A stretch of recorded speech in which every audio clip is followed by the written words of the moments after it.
Hey there everyone, Sydney Kessler here with your Trail Team 11. We traveled far for this one. We went all the way up to the Cumberland Gap. I'm joined here now with Carol Bordeman. She's a supervisory park ranger. Carol, where are we going today? Yeah, we're gonna hike up into the actual Cumberland Gap itself where Daniel Boone and almost 300,000 settlers journeyed. So we're actually hiking into the nation's first doorway to the west, but we also need to remember that the bison and the elk were coming through the gap. They created the trail coming through. Native Americans traveled through the gap. Civil War soldiers traveled through the gap. So very, very rich history. And when you step into the gap itself, you are now going to be one of those rich chapters in the gap's history. So very, very powerful moment as you step into the gap. And it's a really easy hike. We're going to follow what's known as the Object Lesson Road Trail. And it's only 0.6 of a mile. So again, very easy hike to do. Wow, that is super easy. Okay, let's get hiking. Let's go for it.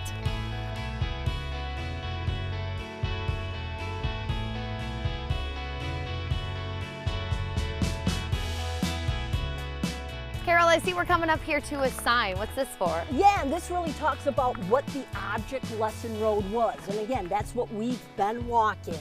So in the early 1900s, the Department of Agriculture was teaching the nation how to build roads.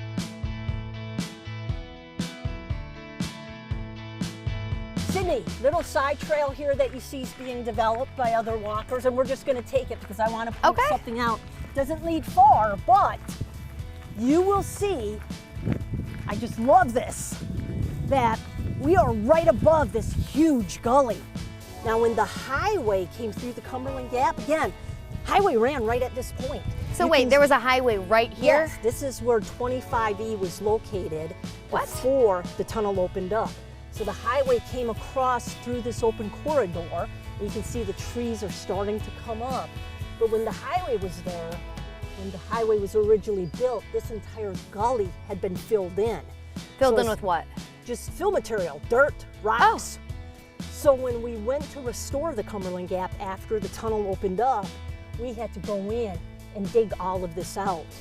So straight across from us, on the other side of these shorter trees, is the Wilderness Road Trail, where the settlers would have been walking.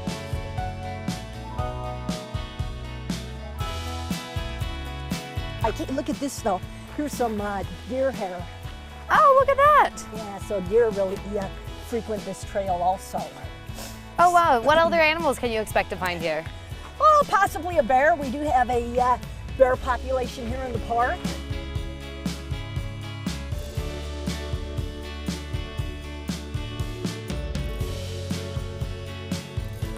Yeah, so we're coming to this trail intersection. Veering off to the right is the Wilderness Road Trail. And we'll actually be on the Wilderness Road Trail itself in a few moments. So if you were to take this route, where would that take you? Yeah, this actually will take you right back to the parking area. So it adds just a couple of, another half mile to the hike if you want to do it. Okay. And then people can actually follow this trail all the way to what's known as the Dr. Thomas Walker Trail. And people can then end up at the visitor center itself. Oh, very neat. Okay.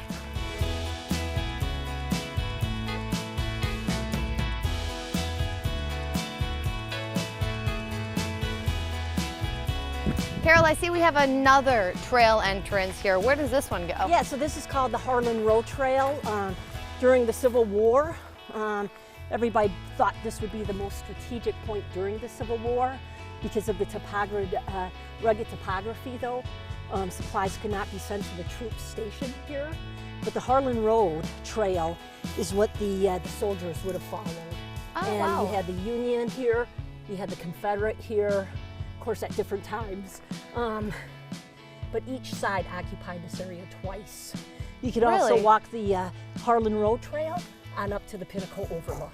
Oh, okay, but we're gonna drive up. We're gonna drive on a day like today, yes. Yes. All right, a little bit too humid for that long hike. Very humid. And since the pollen's getting to me today, woof, I'm driving. We're doing this quick and easy hike. We are.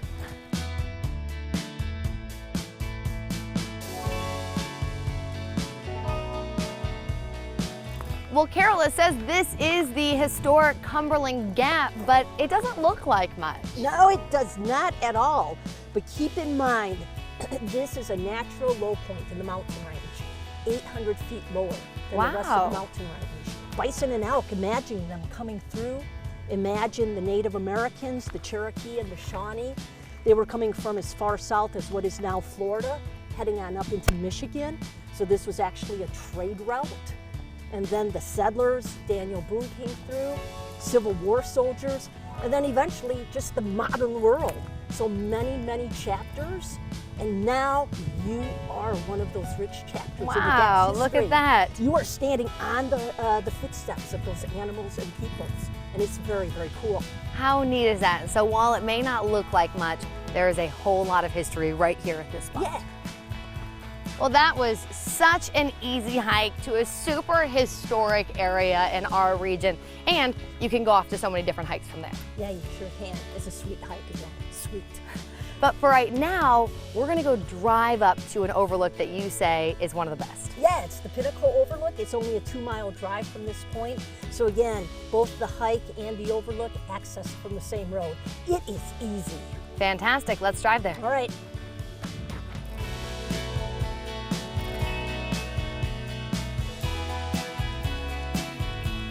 Okay, Carol, we've driven about 2 miles up from where we were at the Object Lesson Road Trail, and now we're here at the Pinnacle Overlook. Yeah, and this is a great area, and also, man, nice breeze up here, 1 degree cooler.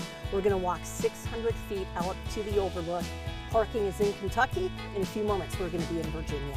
Super exciting, let's go.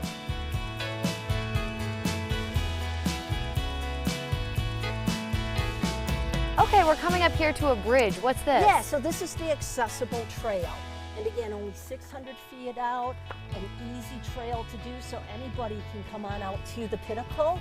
And then what I really like is a quick stop at this point. These trees are actually starting to grow up, but you see a lake off in the distance. Oh, there it is. That is Fern Lake, and that supplies the town of Middlesboro, Kentucky with its drinking water. That lake was actually created by damming the Little Yellow Creek in the 1890s. Okay, Carol, we're coming to a fork in the road here. Where do these two paths take us? Yeah, so we're just going to go off to the right. That's going to take us right out to the overlook. As we depart the overlook, though, we're going to take this upper path, and I have a surprise for you up on that upper path. Not going to tell you what it is right now, though. Okay. All right, cool. Okay, Carol, I can see it. This looks view, beautiful. Even though the clouds are building up a bit and we've heard the thunder, but it's still remarkable view today. Oh my goodness, Woo! this is gorgeous. This is heaven. This is Virginia now, but we are looking into the 3 states. So off to the right, Middlesboro, Kentucky. We're looking right down upon the town of Cumberland Gap, Tennessee. Off to our left is Virginia, and look at that beautiful cloud bank off in the distance. Wow, this is gorgeous. Small community, Harrogate, Tennessee. The actual gap where we hiked is right below us. You can sort of see that break in the tree right line. there. Yeah, and then if you look at the peak straight across from us, you have the side of the mountain where the power line is running up, right at the top.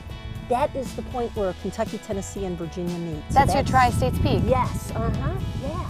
Wow, Carol, this is super beautiful to see, even for a cloudy day like today. Oh yeah, it's spectacular, and I've been a ranger here for 26 years. I never tire of this view.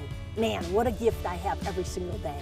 And on super clear days, you can actually see the Smokies in North Carolina. Yeah, and I say then that it's a 1,000,000,000,000 view. When that does happen, it's a 100-mile view, but it's still spectacular. How neat is that? Okay, well, time to head back to the car, but we're taking a different route this time. Yeah, I'm gonna take you upper trail. Doesn't add much to the walk, just a couple of steps, and I have a treat for you. Okay, let's head that way.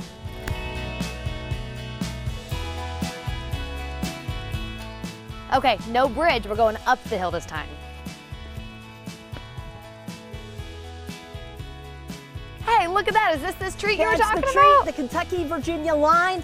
Perfect photo op. There you Two go, states. you got it. Woo! You know, I've always wanted to say that I was in 2 places at once.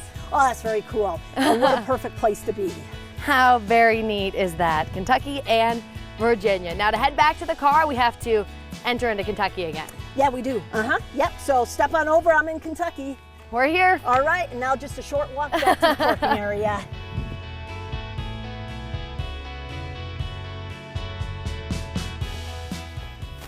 Wow, this has been a great hike, quick but beautiful and very informative. Oh yeah, it's been really, really nice. Got me out of the office. I'm excited. But again, this is one of the most popular hikes in the park, up into the Gap, and then of course here at the Overlook, most visited site in the park.